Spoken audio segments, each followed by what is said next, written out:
Ešte predtým ale ďalšia akcia Košíc, 1-1, krásne to zohrali Niarchos s Medvedom v pokutovom území a predsa len sa Žan Medved v dnešnom zápase dočkal 8. gólu v tejto sezóne. Krásna akcia, ktorá začala, ak sa nemýlim, pasom od Petra Vargu.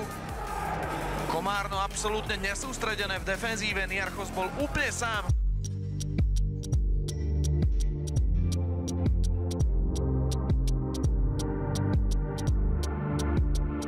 Trnavčania ešte môžu zaútočiť a Michal Ďuriš má loptu v obrovskej tutovke. Ďuriš rozhodol o výhre Spartaka Trnava.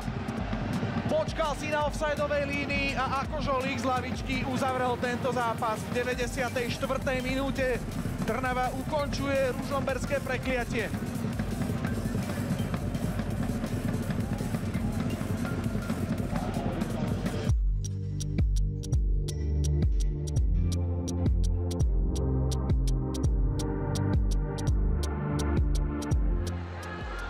Inárik sa pretlačil cez Mecoka, Sauer na Gidyho a rýchly prechod do útoku v podaní Žilinčanov. Bil rozbehnutý Bari, práve Kristian Bari sa dostáva k lopte, Bari gól!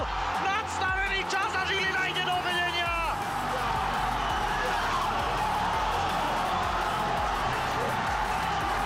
Krásna priamočiara akcia. Práve som sledoval, či Bil vidí nabiehajúceho Bariho, ktorý pokračoval s tou akciou a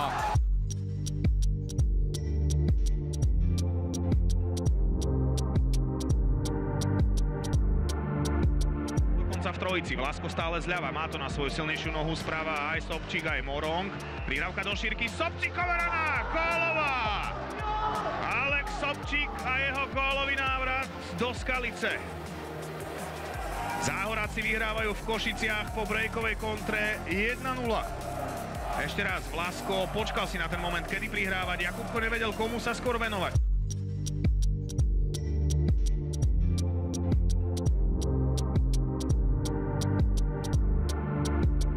Nechali ho dojsť až do pokutového územia, kde si to ešte hodil na ľavú nohu a mal možnosť vystreliť. Venujeme sa zakončeniu Hajovského, ktorý vymietol pavučinu v bráne Alexandra Popoviča a fantastický úvod dnešného stretnutia z pohľadu hostí. Na individuálnu akciu Páveka výborne nadviazal Tadeáš Hajovský, mimochodom jeho rovesník a Trenčanov v dnešnom zápase ťahajú za 3 bodmi.